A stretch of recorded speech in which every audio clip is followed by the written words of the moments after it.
ओम नमो भगवते वासुदेवाय नमः। मार्गशीर्ष मास की कथा सुनने वाले सभी भक्तों का आज की कथा में हार्दिक स्वागत है। भगवान श्री कृष्ण और श्रीमती राधा रानी की कृपा सदैव आप पर और आपके पूरे परिवार पर बनी रहे। दोस्तों, आज हम सुनेंगे मार्गशीर्ष मास का दूसरा अध्याय और कान्हा जी की कहानी। अगर आप लोग प्रतिदिन इसे सुनते हैं तो निश्चित ही आपके जीवन में परिवर्तन होगा, इसमें कहीं कोई संशय ही नहीं है। बस इतना ध्यान रखें कि वीडियो को पूरा जरूर देखें और अगर आपको वीडियो अच्छी लगे तो लाइक करने के साथ ही वीडियो को ज्यादा से ज्यादा शेयर भी किया कीजिए। और अब सबसे पहले कान्हा जी का ध्यान करते हैं। उनकी मोहिनी मूर्त को अपने मन में विराजमान करके सबसे पहले कान्हा जी की कथा का श्रवण करते हैं। तो यह तो हम सभी जानते हैं कि प्रभु श्री कृष्ण ने गोपियों के साथ बहुत सी लीलाएं की हैं। श्री कृष्ण गोपियों की मटकी फोड़ते हैं और माखन चुराते हैं और गोपियां श्री कृष्ण का उलाहना लेकर यशोदा मैया के पास जाती हैं। ऐसा बहुत बार हुआ है। कई बार यशोदा मैया गोपियों को डांट कर ही भगा देती हैं और कृष्ण को भी डांट पड़ती थी। तो एक बार की बात है कि यशोदा मैया प्रभु श्री कृष्ण के उल्लान से तंग आ गई और छड़ी देखकर श्री कृष्ण की ओर दौड़ी। अब प्रभु ने अपनी मैया को क्रोध में देखा तो वह अपना बचाव करने के लिए भागने लगे। भागते भागते श्री कृष्ण एक कुम्हार के पास पहुँचे। अब कुम्हार तो अपने मिट्टी के घड़े बनाने में व्यस्त था, लेकिन जैसे ही कुम्हार ने भगवान श्री कृष्ण को देखा तो वह बहुत प्रसन्न हुआ और कुम्हार जानता था कि भगवान श्री कृष्ण साक्षात परमेश्वर है। जब प्रभु ने कुम्हार से कहा कि कुम्हार जी, आज मेरी मैया मुझ पर बहुत क्रोधित है। मैया छड़ी लेकर मेरे पीछे पीछे ही आ रही है। मैया कहीं छुपने की जगह हो तो मुझे छुपा लो। तब कुम्हार ने प्रभु श्री कृष्ण को एक बड़े से मटके के नीचे छुपा दिया। अब कुछ ही क्षणों में मैया यशोदा भी वहां आ गई और कुम्हार से पूछने लगी कि क्यों रे कुम्हार, तूने मेरे कान्हा को कहीं देखा है क्या? कुम्हार ने कह दिया कि नहीं मैया, कन्हैया को नहीं देखा। भगवान श्री कृष्ण यह सभी बातें बड़े से घड़े के नीचे छुपकर सुन रहे थे। मैया तो वहां से चली गई। अब प्रभु श्री कृष्ण कुम्हार से कहते हैं, कुम्हार जी, यदि मैया चली गई हो तो मुझे इस घड़े से बाहर निकालो। कुम्हार बोला, ऐसा नहीं प्रभु जी, पहले मुझे 84 लाख योनियों के बंधन से मुक्त करने का वचन दो। भगवान मुस्कुराए और कहा, ठीक है, मैं तुम्हें 84 लाख योनियों से मुक्त करने का वचन देता हूँ। कुम्हार कहने लगा कि मुझे अकेले नहीं प्रभु जी, मेरे परिवार के सभी लोगों को श्री 84 लाख योनियों के बंधन से मुक्त करने का वचन दोगे तो मैं आपको इस घड़े से बाहर निकालूंगा। प्रभु जी कहते हैं, चलो ठीक है, उनको भी 84 लाख योनियों के बंधन से मुक्त होने का मैं वचन देता हूँ। अब तो मुझे घड़े से बाहर निकाल दो। अब कुम्हार कहता है, बस प्रभु जी, एक विनती और है, उसे भी पूरा करने का वचन दे दो तो मैं आपको घड़े से बाहर निकाल दूंगा। अब भगवान फिर से मुस्कुराए और बोले, वह भी बता दे क्या कहना चाहता है। कुम्हार कहने लगा, प्रभु जी, जिस घड़े के नीचे आप छुपे हो उसकी मिट्टी मेरे बैलों के ऊपर लाद के लाई गई है, तो मेरे इन बैलों को भी 84 के बंधन से मुक्त करने का वचन दो। भगवान ने कुम्हार के प्रेम पर प्रसन्न होकर उन बैलों को भी 84 के बंधन से मुक्त होने का वचन दिया। प्रभु बोले, अब तो तुम्हारी सारी इच्छा पूरी हो गई है, तो अब तो तुम मुझे इस घड़े से बाहर निकाल दो।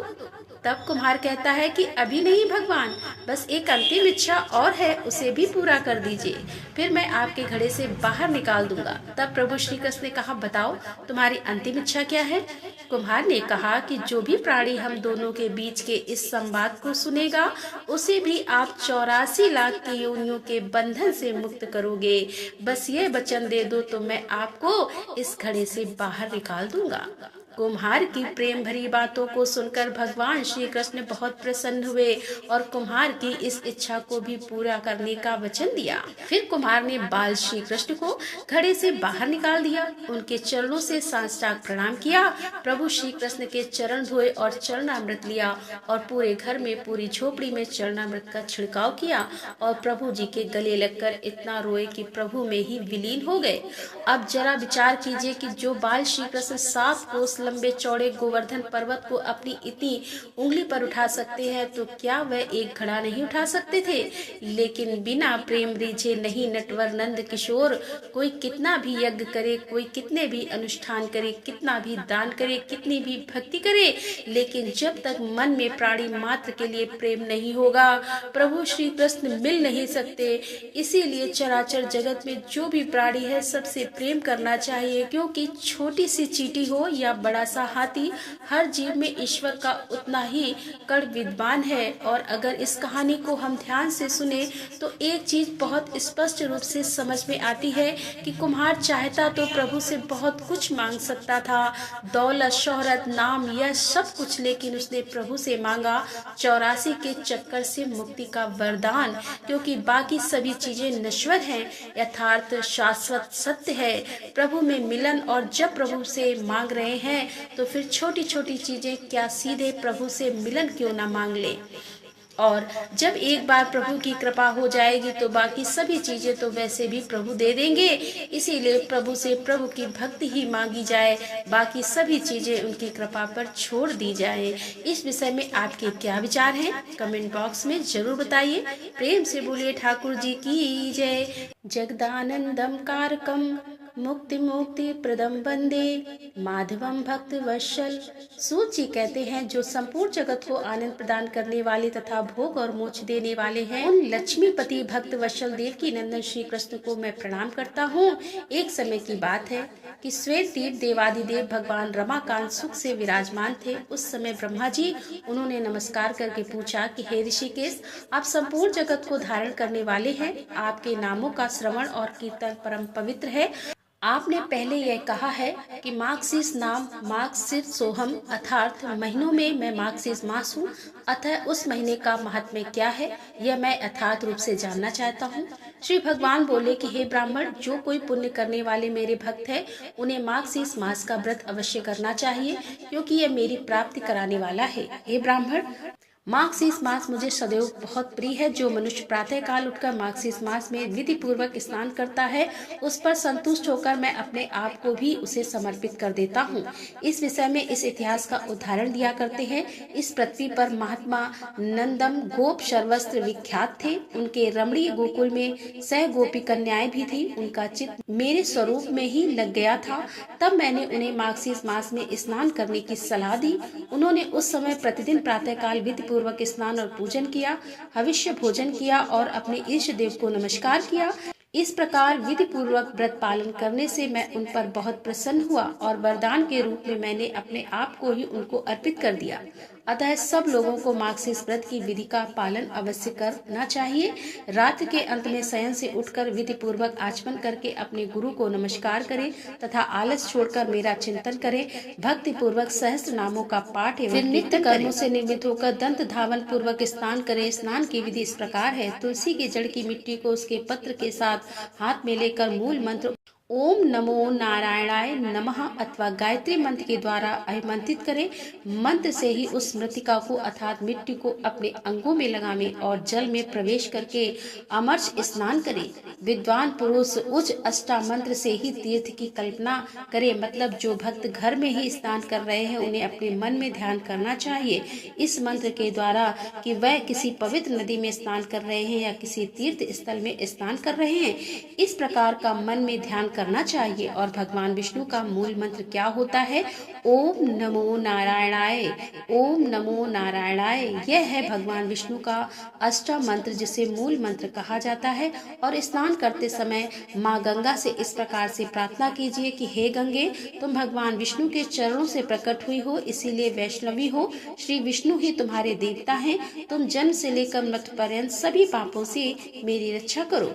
इस प्रकार 7 बार जप करके हाथ जोड़कर तीर्थ के जल को प्रणाम करें और 3, 4, 5 या 7 बार जल में गोता लगावें।